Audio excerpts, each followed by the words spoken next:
This is the plaintiff, R.L. Herring. He says he bought a pickup truck from the defendant, and the guy sold him a truck with a bad engine. The defendant's salesman's as slimy as they come in the used car world. He wants his $2,600 returned and is suing for just that today.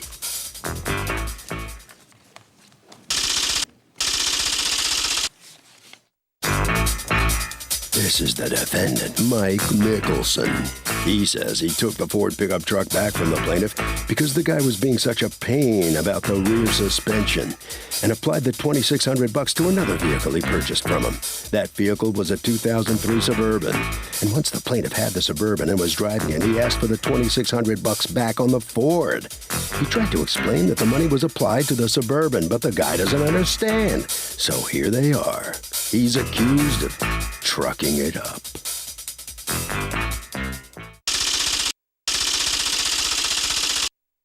Thank you, Douglas. R.L. Herring? Yes. Okay, Mr. Herring, you're suing Mr. Mickelson, who is the owner of an auto sales place. You don't want us to mention the name of the place, for $2,600 that you paid towards a truck that you returned to him, and he refuses to return your money. Tell me what's going on. Okay. On August 23rd, 13, I put a down payment of $2,000 down on the truck.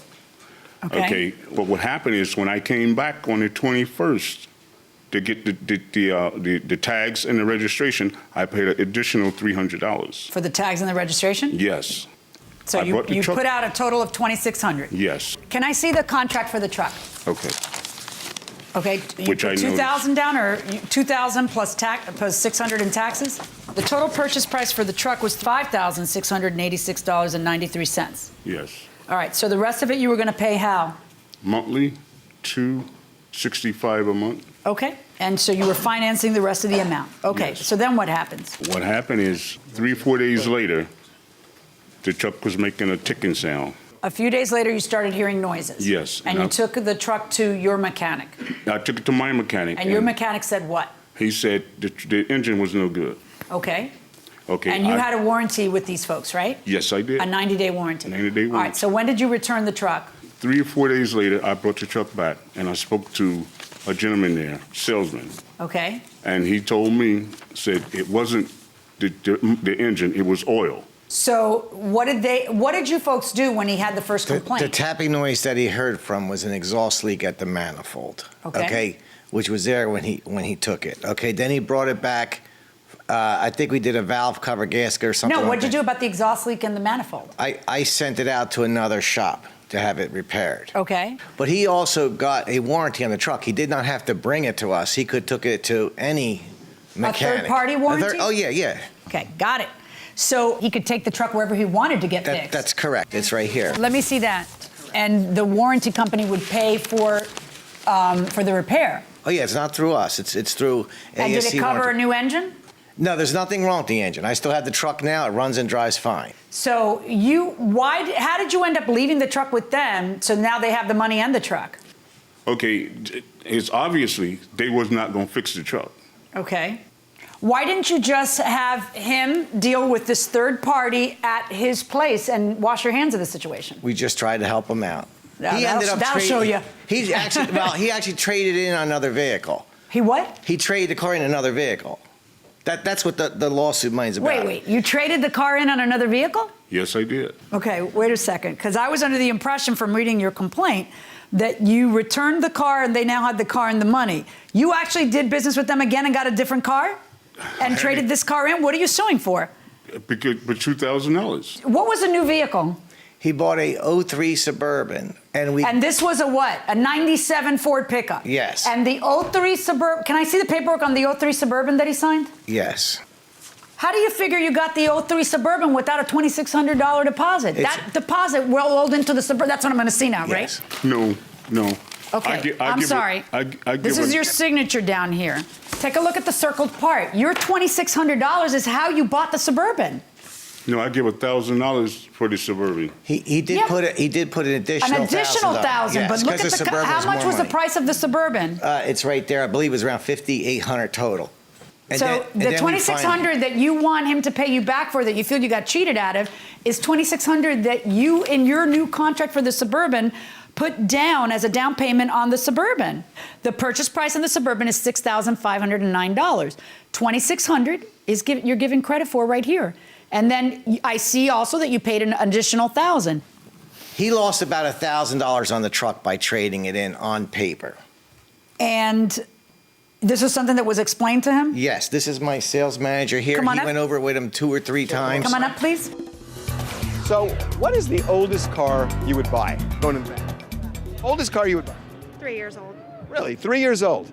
Let's go over here. You know, I'm not into cars, so maybe 10 years. Okay, that's why you're not into cars. What do you think? Like last year's is all. Oh, last year's. Valley girl. Just kidding. Going inside the courtroom, I shouldn't have said that. Did you explain this to him, that if he wanted to trade the car in? I don't get it. Why would he agree to take a $1,000 loss instead of just using the warranty company to fix whatever was wrong with it? I don't know. The truck that he bought was a pickup truck, okay? So the back suspension was a little sagging, but that was like that when he bought it, okay? That's why I said if he wanted to put the air shocks, if he would buy the air shocks, I would take care of it. That would take care of all the problems in the truck. Hold on one second before you move on. Show me the evidence that there's something wrong with the truck. Did you you took it to your mechanic? Do you have something from your mechanic? No. How are you going to prove? See, that's step one to me saying you owe this guy his money back, is you proving to me what you're saying. Otherwise, you just went in and changed your mind, didn't like the way this one drove and wanted a Suburban and signed a contract agreeing to all this, whatever's in there. How am I supposed to turn around and undo your contract? Their defense to this case is, Judge, we went over this with him. He signed it. He took the Suburban. This is a new deal that supersedes the old one. And why are they not right? Who's the guy with you who wanted to say something? No, but he was on witness. He seen me, with the money. What did you want to say earlier? You speak Spanish. Seriously? You're going to interrupt me to speak to me in a different language. ¿Qué es lo que usted me quería decir anteriormente? Lo que pasó que cuando yo compré la Suburba, ellos me dijeron que me iban a poner el dinero en la Suburba. Oh, it's really your Suburban? Yeah. Oh, you were slipping him the money to pay. Why didn't you just buy it under your name? You don't have a license? No. All right. Okay, gentlemen, we're done. We're done. There's a new contract. You signed the new contract, and there's no reason for me not to abide by what was good enough for you. If it was good enough for you, it's good enough for me. Verdict for the defendant.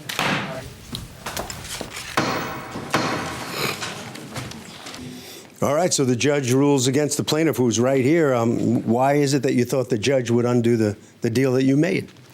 Oh, because a number of times I took the truck back, and he knew it. There was a problem with the suspension, and they tried to fix it, and they made it worse. So? It's done. It's over. All right. Right around the corner this way, okay? So come on out here. Tell me, what do you make out of this situation? Nobody likes the used car guys. I know, we all get a bad rap, right? But we're not bad guys. Really? And he didn't like this first car, he wanted to buy a Suburban, and that's what he did. He's the one that picked it out. I said, we're not selling it. You look at it, make sure it's right, and that's what he did. Did he understand this deal when he signed this contract with you? We explained it to him 3 or 4 times. He came back a couple times to look at it, and we did it before it was all done. Mm-hmm. How come he doesn't understand this money applied? I have no idea. Apparently, the other gentleman bought it and gave him the money, and maybe it's probably the other gentleman that doesn't understand. Okay, Harvey. Okay, Kurt, a couple of things. First of all, you just cannot win a case like this without expert testimony. If you are not an expert in the area that is the essence of the lawsuit, at the very least you have to bring in some kind of a notarized statement from somebody who is qualified to speak to the subject that you're arguing. Second thing I want to say is, everybody has probably done it, but it's a terrible idea to drive and text at the same time. You look down for 1 second and really bad things can happen. Don't text and drive.